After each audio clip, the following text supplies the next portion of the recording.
as we all know, the people that hold the pen have some sort of control over the agenda. So it is a group product, but we're actually accountable for the delivery of both workforce development plans and our TEC investment advice. So that's where we sit in that mix. In terms of the run through for today, I'm going to only focus a little bit on workforce development plans and what they contain, because actually there's some good resources available already for you to go and have a look at that. But I'm going to give you a little high-level spiel about what's in them. I want to focus a little bit more around what we use them for, and therefore what may interest you. And of course, at the end of the session, be really interested in your views on how you can interact with that material. And then on the going to focus a little bit more on the TEC advice, mainly because I think that's where you might have some more interest, but actually because it's a really good example of how we're using that workforce development plan material. And really that's the emphasis I want to put in that space. In terms of relative importance, if you like, TEC investment advice is a very important function that the agency has, but actually it's a relatively small bit of our business when you're thinking of what the qualifications team are doing and what the quality and assurance team are doing. That is where we've got real levers. People focus quite strongly on the TEC investment advice, but actually all that other work is where we get our true gains. So that's my appreciation to my colleagues here. That TEC investment advice sits at the end of that chain, if you like. Our next slide, thanks, Damien. Right, workforce development plans. We put them online. We put them online for three reasons, really. First one was producing a written document, really intensive, and then the moment you publish it is the moment that it's out of date and gets put on the shelf. So you wanted to keep something that was a whole much more liver than that. It also allows us to make changes as we go, which adds to the dynamic nature of it. And we think that actually it's an easier way for people to interact with the material. On the next slide, I just want to say the best way, instead of hearing me talk about these, the website and these plans, go to the website, have a little play in it. Give us your views on how interactive and useful you find that. There's a little introductory video on the front page that is delivered by people that are way better at this than I. It's about 6 minutes long, I think, that video. I encourage you to go and have a look. But next slide, Damien, I will just give you a real quick overview on what some of that stuff looks like. First point, we develop these things in conjunction with others. They reflect what we are hearing from people. And that actually, though that's not in that line, we have talked to providers a bit about this, but that's an area for us to develop further. And I'd like to touch that when I get to the very end of this presentation when we look at what's ahead of us. Just a quick high view of what's in them. They contain, and of course this is my team, which is data and research. So of course it contains lots of numbers and lots of data and lots of information. You can get that on the industry, the workforce and the learners. We think that's a fundamental interest to you. We think it's fundamental interest to industry, though they may not recognise that. But size and shape, direction and change over time, we think that's really important for how you figure out how you're going to achieve as businesses, particularly with your workforces, and your workforces having the skills that they need in order to do what you want them to do. Which kind of gets me to that second thing that we cover in the workforce development plans, and that's the key opportunities and challenges to a certain extent for each of our industries. And just quickly on that, we've divided our sector up into 14 industry groupings, and I think you're probably aware of that already. If not, give a shout out in the chat or something similar, and we can tell you what they are. So that's where we went out to industry and asked them what was forefront in their mind. And because this was the first set of plans we've done, we've got a range of material which is not directly necessarily focused on what we'd call vocational education and training. It captured a lot of the context that the industries were existing in at that time. So COVID was obviously a big impact, closure of borders, availability of workers. Some of the industry trends, apiculture has been going through a low time, for instance. There was a big Muka honey boom, and now they've got a whole lot of honey sitting in storage. So you're seeing a change in that industry at the moment as it goes into a slight slump. So all that sort of information is captured on the workforce development plans and provides, I think, a bunch of interesting information, obviously for us, but we think to others to say, where do you think your industry is going now, and what might that mean for your workforce and the skills that they need? Which gets us to our last point, which is we have a set of what we call a roadmap of industry-specific actions in there. And most of those are focused around vet outcomes. I think I'd suggest that they fall into 3 categories. I'm making this up now.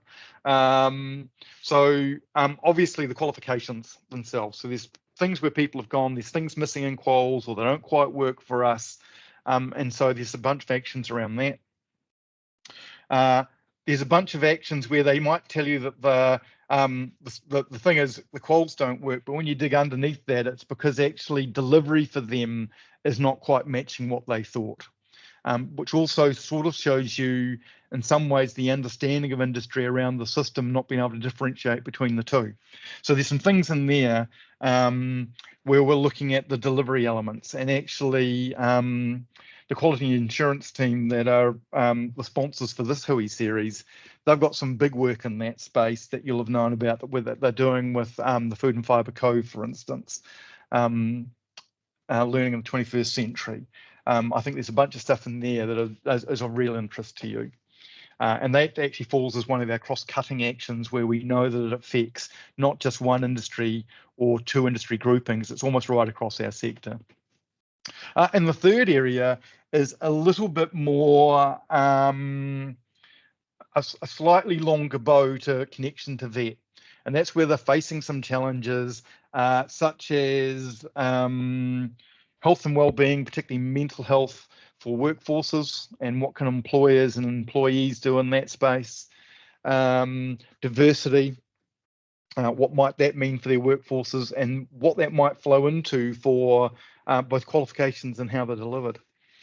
So there's some things on the outside which are slightly further away from our core levers that the agency holds, which is in the qualifications and to a certain extent delivery space, but we think that they're connected. So that's kind of a high level view of what's actually inside the workforce development plans.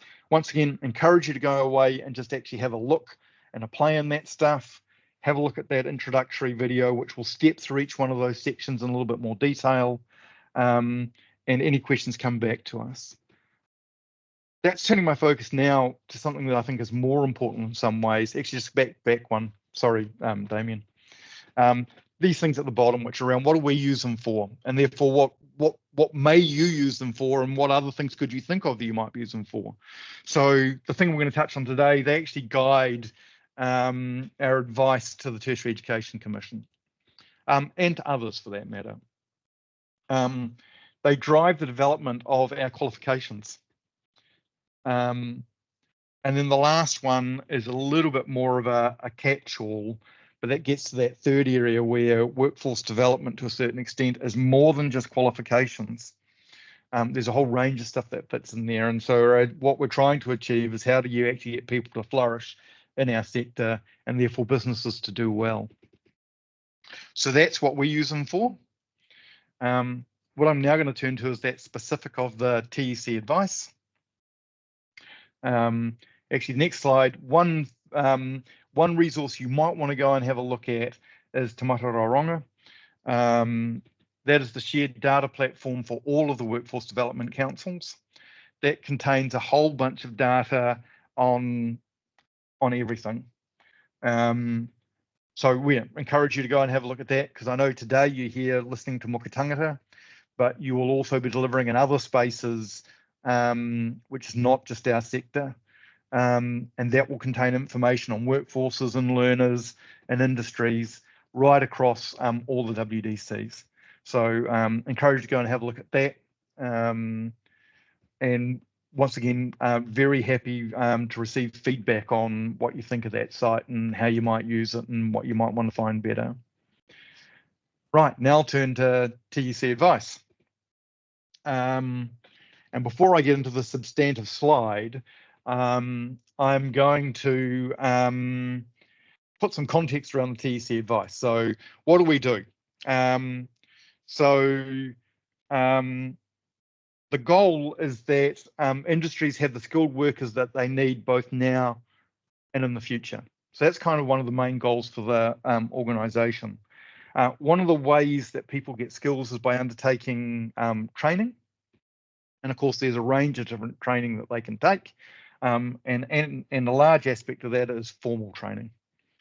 So qualifications in particular. TEC purchase programs that deliver qualifications that contain the skills that industry needs. So that's kind of the chain. Our advice comes in at the qualifications level and not the program level. So we give advice to TEC on where we think they should be prioritising their spend. So that's the main aspect of that function. There's a bunch of technicalities around how much attention TEC needs to pay to that advice. So there is give effect to and have regard, which gets you into very contractual legal kind of discussions of what that may mean.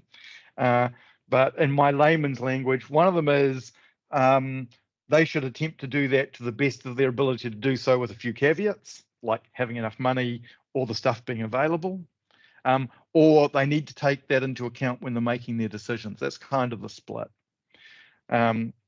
So that's what our advice is pitched at. It's at a qualifications level, and it gets pitched at a kind of level of, we'd really like you to do this, and they're going to attempt to do that to the best of their ability, or they're going to take that into account when they do their decisions. Now, like any good kind of academic, I'm now going to bore you by starting with the methodology section. But actually, I'm doing that because I think that shows you the connection back to the workforce development plans themselves and the information they contain. So for the advice that we have just done to TEC, which has just come out in their plan guidance, I understand, which is for 2025. And so you can see some of the lags that are involved in this, and I'll talk about that a little later. We really had three major inputs into how we determined our advice.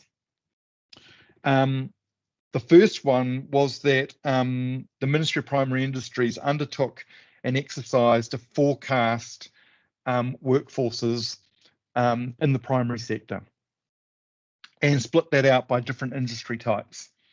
Now, there is what MPI is looking at and responsible for is slightly different to us in a couple of key different ways. One, they contain and have responsibility for or an interest in the processing side of primary industries.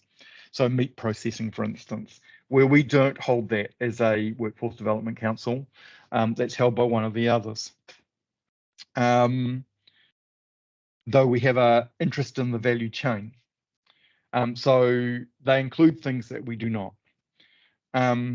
We include some things that they do not. So we have a few industries that they don't have. Equine racing and dogs, for instance, is not covered by them. We have a slightly different definition of support services. But on the whole, their workforce forecast provided us with a very good view of what workforce numbers leading out to 2032 is going to look like. And within that, they've actually split them down into like 3 skill groupings, if you like. And that's that managers, semi-autonomous, and managed. And what we've done is that we've taken those forecasts We've taken those levels and then we've matched them back against our qualification levels within our industries.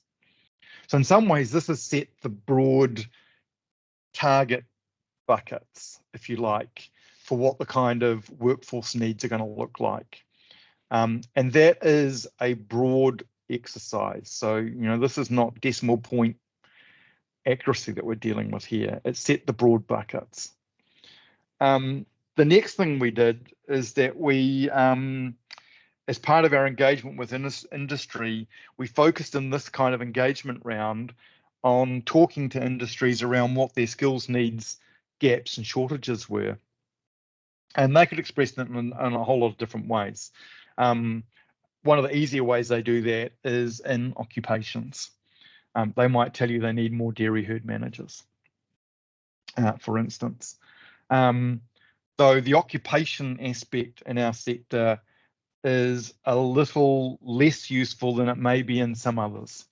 For instance, plumbers, nurses, electricians, and those kinds of things. The occupation is actually quite precise for what they need. In the primary sector, food and fibre sector, we get more generalistic titles, if you like. So that can be slightly less useful. So yeah, we went and talked to industry. We asked them what kind of skills they need. That is an ongoing conversation. So we didn't quite know what we wanted, probably. Industries probably don't quite understand the way that we're expressing that. And then the answers we get back, we're not quite sure how to translate that. So that's an ongoing process of refinement for it, and that's an area of an improvement. And once again, at the end of the presentation, looking ahead, it's an area where I see providers have a role, and I'll talk a little about that. Anyway, we took that information, and once again, we then mapped that to our qualifications. So you can see that you're starting to see a little bit of a crossover in the way that you can triangulate the intelligence. And finally, we had a look at enrolment trends for our qualifications, and that's based on TEC Nakete data. That was used to kind of calibrate against the MPI work forecasts. Now, all of this sounds quite mathematically formulaic and precise. It is not, as I'm sure you'll be aware in your own real-world experience. These are approximations to try and get us closer. And that industry engagement is probably one of the key areas for us to improve. The math only gets us so far. Next slide.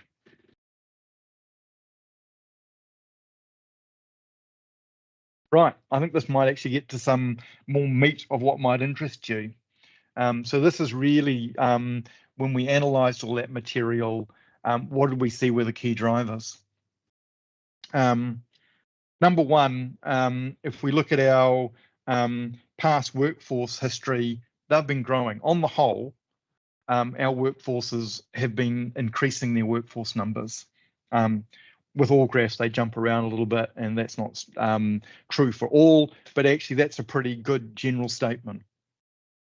The next general statement is actually our learner numbers have been falling. So for me, that's a really simple thing. Here's your graph. And that, I think, is quite stark. That's essentially saying that the gap is opening. And the thing that doesn't even take into account is the fact we've got a reasonable high turnover rate. So that's the retention rate that we mentioned there. I'm trying to think what the figure is. I'm not going to give that because I'm going to be wrong. But how many people who are new entrants that retain at the end of the first year in food and fibre is quite low. Now, it's relatively not a whole lot lower than all industries in New Zealand. So actually, it's a factor of all New Zealand employment, but we are slightly worse. So that just sharpens up that need for skilled workers, which I think is really interesting to you guys. The second thing is if we look ahead, the MPI forecasts actually in growth for probably the majority, I think, of our industries. I'd have to think about that over the next 10 years. But the next key thing is that they think that the skills mix of that growth is actually different. or changing, actually would be a better way of putting that. So an increasing need for more high skilled workers. Funnily enough, especially in the management area, I'd really like to test that. The semi-autonomous one we completely and utterly get. And actually that change in mix also plays out where workforces may not grow. And we find that as an interesting one with apiculture, which is just going to be my example of the day, obviously. In apiculture, you're seeing probably a declining number of hives. Probably that equals a smaller number of workers, but you may actually see some consolidation in the businesses. And that now means that maybe you do need more leadership roles in those firms, or you're actually expecting workers to have way more knowledge to do a far wider range of things because you can't specialize. So that shows you how the skills needs are changing. So bottom line is we're looking for increases in qualifications to provide those skills. And the final point, and this is so far I could have the first two I could have probably described what's been happening in all of New Zealand. The last one is a little bit more specific to our sector. If you want to benchmark stuff, we've got a relatively high level of workers with no qualifications. And overall, if you want to look at the distribution, it probably skews towards definitely level 4 and below, but possibly level 3 and below, which we think is quite interesting. That raises a kind of issue for what the pipeline may look like in terms of that increasing workforces and falling learner numbers. And a change of the skills mix that you need. So we realize that not only do we need to get some more higher skilled people into the mix, we also need to be able to feed the pipeline at the bottom, because you've got to start somewhere. And so it's kind of lifting all boats situation is where we really got to in that. And a key thing that came out of our engagement with the industry was that some of the skills they're looking for with people are actually some fairly, I was going to say basic, but that's not true. Fundamental is a better word, actually, because, yeah, a fundamental set of core competencies. And a little bit of, and you may hear this out of employers all the time anyway, I'd really like you to have an attitude that's ready to work. That's about the ability to be able to work with others. It's timekeeping discipline. It's a whole bunch of stuff. And I'm sure that that sort of comment is not going to surprise you at all. I think you see that probably every day in your regular jobs. One of the things we've noticed with our sector is that actually we've got a reasonable high proportion of our new entrants coming from outside the sector. So in some ways, to overly generalize or stereotype, we're not just seeing the rural kids becoming farmers anymore. You're actually getting a bunch of people coming from outside what you could see as a traditional rural farming environment who may carry some of that base knowledge with them. They've just been around it. They grew up in it. You're now seeing workers that are not that. And perhaps they need some upskilling in that place. So once again, that kind of drives a need for some of that core competency stuff within our quals. Next slide, please. Obviously, once again, good bureaucrat, I'm going to have, and researcher, I'm going to have what's essentially the caveats. So you'll note in our advice that we've made no specific recommendations for Māori and underserved learners. And that is not because they're not important to us. They are actually very important to us. But we'd already worked with TEC on their priorities for investments. So this sets out for all providers in the plan guidance, the things that they are looking for. So quite a lot of work was done both by TEC and with all the WDCs to get into that zone of what might that mean for Māori and underserved learners. So it's not in our specific advice because it's already there in the core advice for the framing. So that's not a, don't see that as an admission or a prioritization. Slightly techie thing, this is when we're looking at enrollment numbers. So the data that's available to us on qualification and learner numbers in those qualifications is that we carry some qualifications that are stranded, particularly in the horticulture and agriculture area. So that's where you could actually end up either in veg or fruit or in grapes and wine for the hort stuff. And the agriculture stuff, you could be in pork and poultry, you could be sheep, beef and deer, you could be dairy farming. So there's quite a lot of stranding information in that, which is more linked to your industries.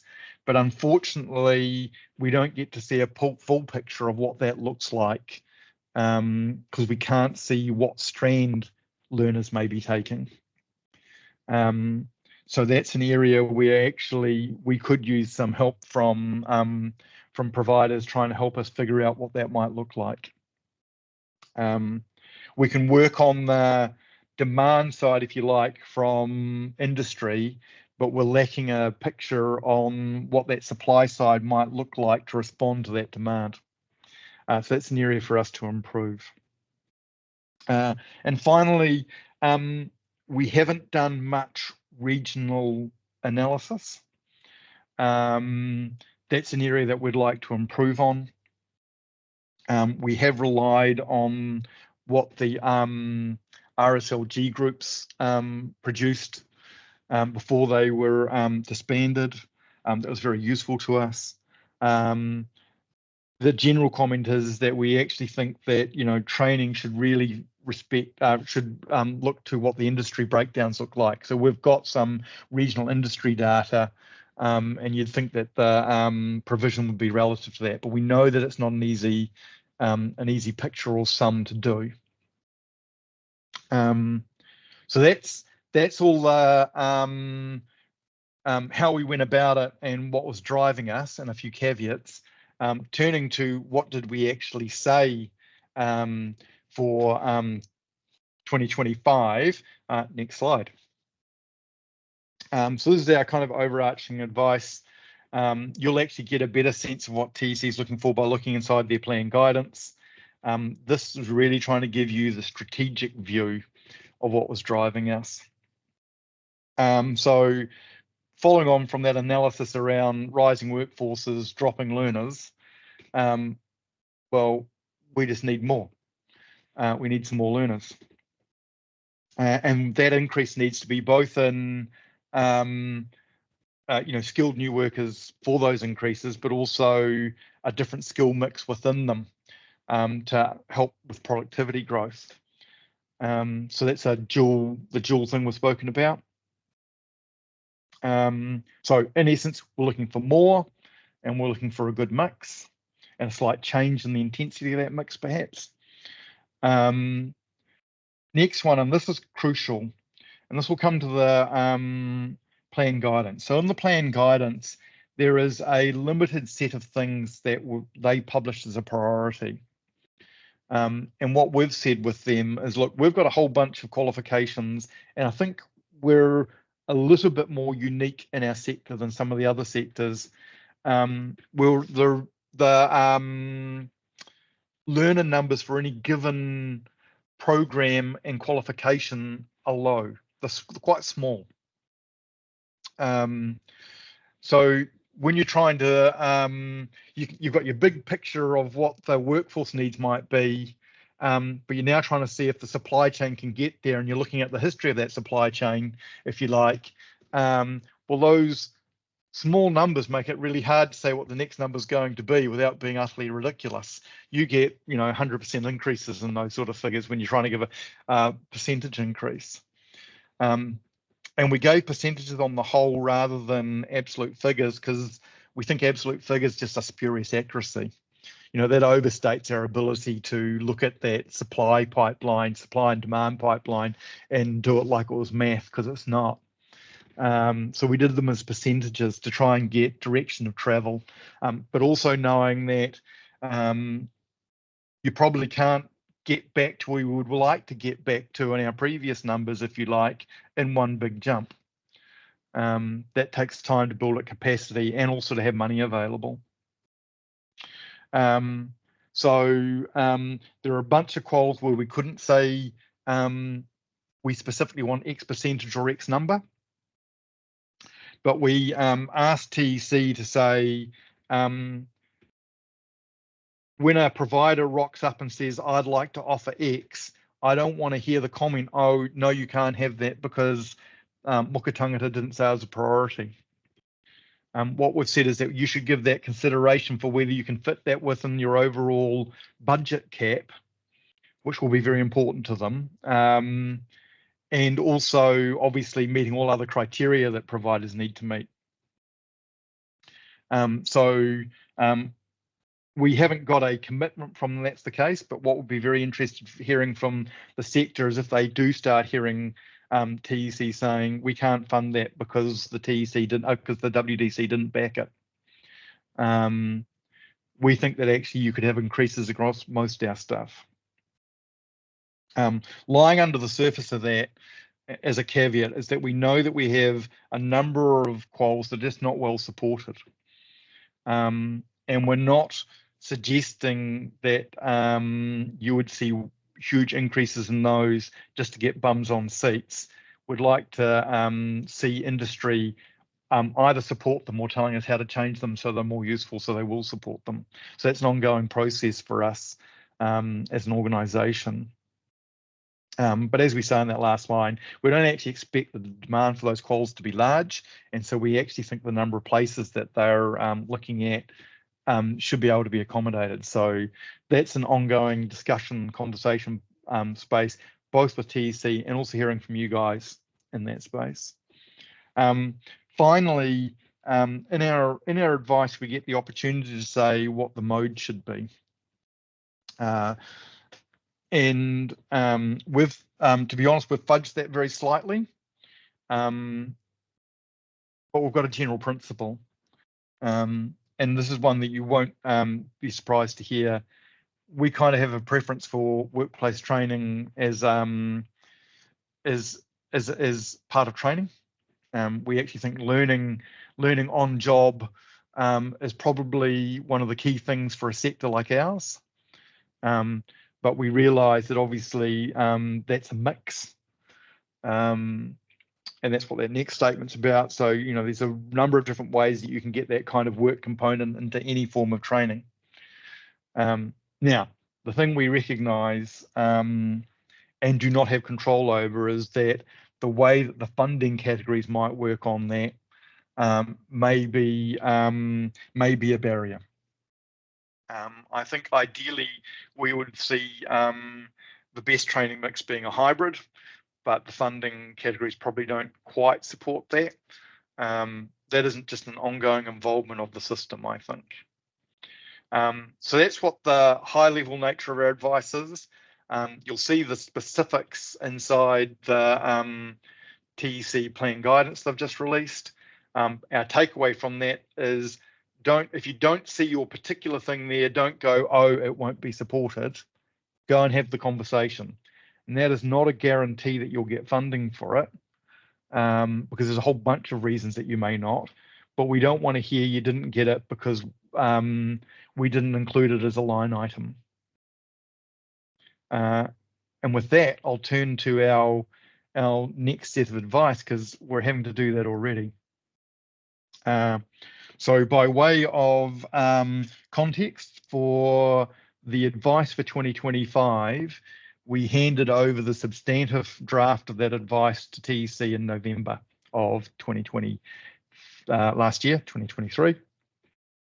And they have only just done their plan guidance now, which shows you what that process looks like for them, to process our advice, to do all the other stuff and inputs that they need to do in order to do it. So that's kind of going to be what the time frame looks like for that. WDCs will hand over their advice to TEC around about the November, and that will affect provision that happens. I can't do the math for that. 14 months later or something. So November of this year, we'll be handing over advice for 2026 calendar year. So, that looks, but a really good reason for that in my mind. And our very first set of advice that we did for this year, in fact, our 2024 advice, we did that very late because we were new and the process wasn't up. And by the time you got to see that, it was after plan guidance had come out. So, it's to try and give you guys a heads up of what we're looking at. So you've got plenty of time to respond, or more time to respond. I get that the plenty time could be a disputable comment, but give you more time to be able to respond to that. So the sooner we can indicate where we're going, the more time you've got to look and see how that might work for you. Obviously, that allows for the problem of things changing in the meantime, and the situation changing. But I think that the balance of trying to go early to providers is the better thing. Right, looking ahead. So this year's the exercise that we did for 2025 provision. So the advice that's just been published.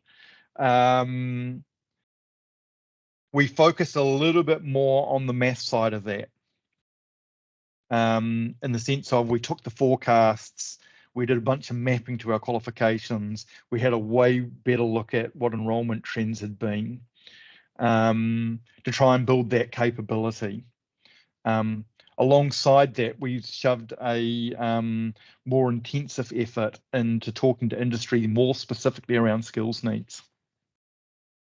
If I was to characterize, I think this is the third time we've done advice. The first time was just a really high level whole of sector thing, because it was when we'd only just been started as an organisation. The second one was based off an engagement process with industry that was pretty much to characterize that was, hi, we're Muka Tangata, you've never heard of us. So you can kind of imagine what the nature of those conversations were at that point. They were way more whakawhanaungatanga, which is really important because this is a relationship that is enduring and ongoing. So we need that basis. But you can imagine we didn't get down to the real sticky weeds of, tell me, is it this qual? What's your skills needs? So the second round, which informed our 2025 advice, we got better at talking to industry off the back of that relationship around their skills needs. But in that exercise, we realized that industry's understanding of what we're looking for is not the same thing as our understanding. So there's going to need to be movement on both sides of that relationship to understand the imperatives of industry and industry to understand the system a little bit better. Because obviously they're not there to be education providers or consumers, they're there to be businesses.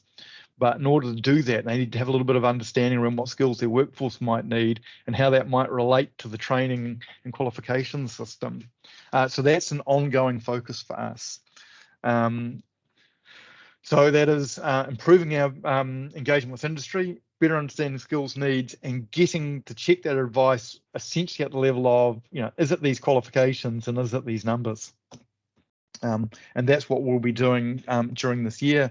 We're going to take essentially that advice that we gave for 2025, because that forms the base. And we're going to be checking that with industries to start refining it. The second point there is the one that really involves you guys. So we're focused on the data that we have available to us, and we're focused on talking to industry. What we need to do is have a way better conversation with providers. We need a wider range of information into that development of that advice.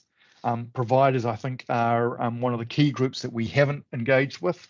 We ran out of time. We need to design a process. We need to find something that works with you guys. That, obviously it opens up a way more wider range of contacts that we need to manage. So it's not easy. You're busy people as well. But we think, and it is a we think, and it'd be lovely to hear what you think yourselves, that you've got information on what skills industry may need or will need. And particularly actually the will need you might have a better understanding than industry does, even, because you have a slightly different perspective with them. So we think that's a really valuable input.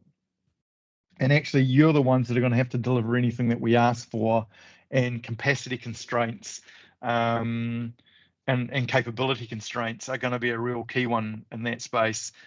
So us rocking up to TEC and saying we want, X number of people and qualification Y is a stupid thing to do if the provider sector's going, like, we're never going to be able to do those sort of numbers, or no time soon, or here's what that gearing up looks like. So that's a couple of areas where we think you've got a really important role to play. Now, I set myself a goal of talking for about a max of 45 minutes. I think I've just gone over that. So I'm going to open up that floor to any questions, comments you want to make. We'll take away stuff that we can't answer and come back to you. Over to you guys. Thank you very much. Kia whānau, if you have any questions, just come on in. I have one for you, Grant, just because I like to ask you questions. And to be fair, apologies, it's probably the silver bullet $1 million question, but you mentioned the curve going down, the line going down on engagements and qualifications. Are we as Muka Tangata diving deep into that and finding solutions or suggestions on how to bend that curve back up? Is that a part of, and have you come up with some advice? Have we come up with some answers? No. Are we looking at that? Yes. Have we looked deep enough? No. I think that there are some macro trends that you can identify. It won't be just our sector, it'll be other sectors. COVID, economy, border closures, all these things have had effects on that. And so those macro drivers are probably some of the key ones. But actually, there'll be a bunch of reasons that are also internally inside individual industries that need to be looked at individually. So yeah, we've had a look at the macro drivers, if you like. We haven't got inside key industry ones. The only one, and this is actually because the industry had done a whole bunch of work itself, was probably dairy. So the nature of the dairy workforce has slightly changed in the sense that you are now seeing more imported labour, migrant labour. And so COVID and then changes to the rules around how you get training and also whether you need that training in order to get your visa status and things like that seem to have affected quite a lot of numbers in dairy.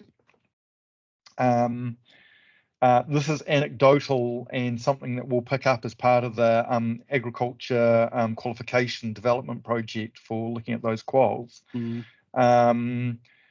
There's some anecdote from dairy industry that says they don't quite like our quals.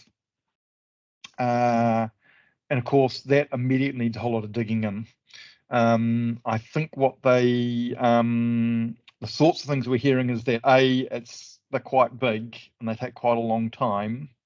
That's always a problem, I think, in our workforces. So they'd like to see something shorter. They think there's some padding in them, but of course those quals were developed with industry. So I'm sure I'm not telling providers anything new when I say it's.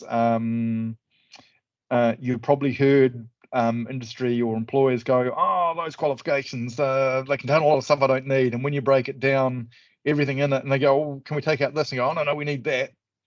So it's hard to find something to take out. The micro-credential approach might have some sway in that, trying to get things a little bit more broken down. But there's definitely some work to be done in that space around making those quals more responsive. And in the meantime, we think a couple of things may have happened.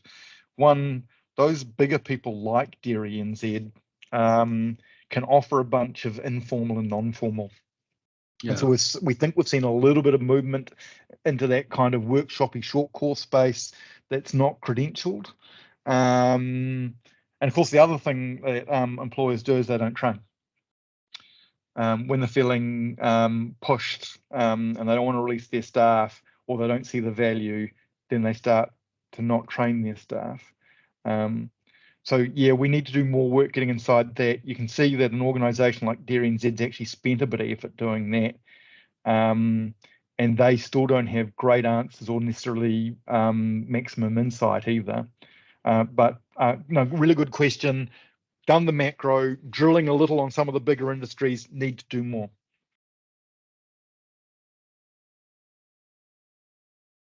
Sure, thanks, Grant.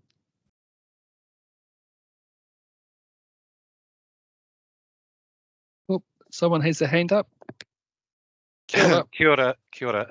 Thanks for running this today. It's really informative and really appreciate this. Just wanted to touch on dairy farming. And potentially another part of the decline would be TEC policy settings restricting funding to workers only on the green list, on Immigration New Zealand's green list. So that took out dairy farm assistance, which were about 60% of the dairy farming trainee volume, which also was, overall dairy farming was maybe 40% of our volume here at Primary ITO, so it was quite a significant impact. And I've got a question about regions. TEC indicated a couple of months ago as part of their systems refresh that we were going to need to provide a mix of provision at regional level by delivery mode and subject category, and that just becomes overly granular. It is almost impossible to forecast, particularly for your more niche and smaller programs at that level. I've kind of heard anecdotally they may be moving away from that, but do you have any understanding of what level of granularity they're going to require our mix of provision in, which is our application for funding across different levels and types? Yeah.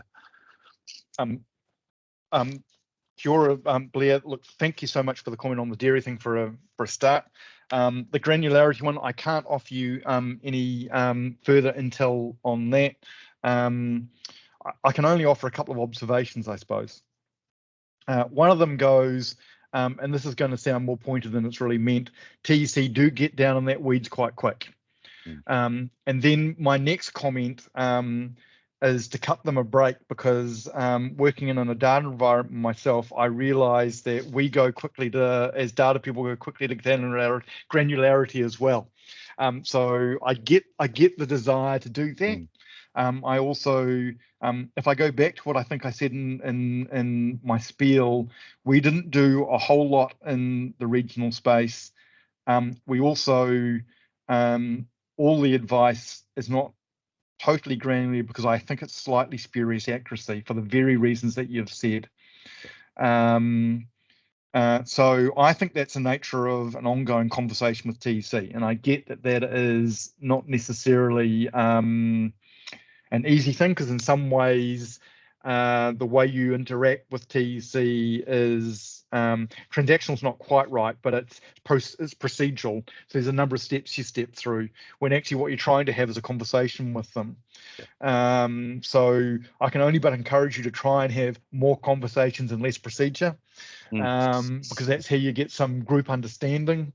And I realise I've thrown you a hard curveball by telling you to do that, because it's not easy. I don't have any further information around where they're going to land on that.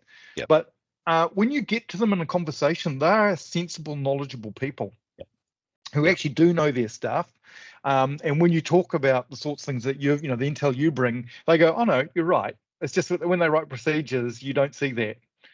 Talk to them.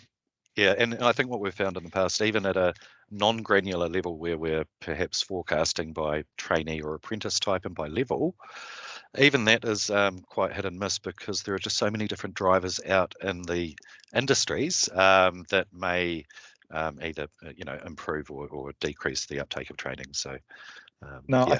I my empathy for the position that you're in. I don't have to make those decisions, but we get to play with some of the same data, and I get the idiosyncrasies of the data. I also feel for TEC in the sense that getting to their final plan of what they're going to actually fund, I don't envy that task, because of the very things that you're talking about. They're doing a whole lot of juggling around what ifs, and the error margins on all of them just add up to, they overlap too much. The more that you can help them, the better, but the more they understand that actually this is your best go at it. Mm-hmm. And actually, I think if you told them what you thought the error bars were, it might be useful as well. Sure. Okay, that's great. That's great. And look, I really appreciate all the online information and tools that Muka Tangata have provided. So that's really useful information. Oh, thanks, Blair. I was involved in the MPI work, so just wanted to note that that was scenario based as well. So yes, they did different scenarios. One was kind of BAU, one was disrupted by technology, and the other was multi aspirations from memory. And actually, the interesting thing was in all cases, across all industries, maybe with a couple of small exceptions, they did predict an increase in labour. Yeah. And just that different skills mix that you've noted earlier. Yeah. So yeah. Thank you. As a typical research data person, we took the midpoint on those forecasts. I think it was BAU plus or something. So it was a little bit of technology, but not the really, really big technology thing. Nor was it the kind of semi-declining BAU cycle either, or somewhere in between those two, I think is where we pitched it. But once again, that is just showing you the variance and what the future might look like. This is not it's not science in that sense. It's not fact. It's not destiny, actually, is what I'm looking for. Yeah. No, thank you. Appreciate that. Thanks very much. Oh, cheers. Thank you. So I just want to give Grant mihi for spending his time. Grant is in one of our other teams, and we asked him to come and present for us, and he kindly offered, probably not sure what he was getting into, but kindly offered to present for us. We're always quite bewildered by what he can come up with and what he's done, especially in the last 3 years since our conception, the amount of work him and his team and the information he's come up with. So, and I hope that providers, TEC and others find that information very useful. So, no, mihi, Grant, much appreciate your mahi today. If we were in the same room, I'd definitely give you a bunch of flowers, but I might have to send you some virtual ones. So thank you. I just want to ask Kingi to just close us with a kalakia. Tōna matua. Kia ora, and just to support what Damien was saying, big mihi to you, Grant, and for everybody for participating this morning. Ngā mihi nui kia koutou, and we'll close off with our karakia. Kia karakia tātou. Unuhea te taumahatanga o tēnei hui o tēnei wānanga, kia puta ki te tahatu, kia puta ki te tahaora. Whano, haramai te toki, haumie, hui e, tai ki. Tēnā koutou, have a good day. Thank you, everybody. Thank you. Thank you.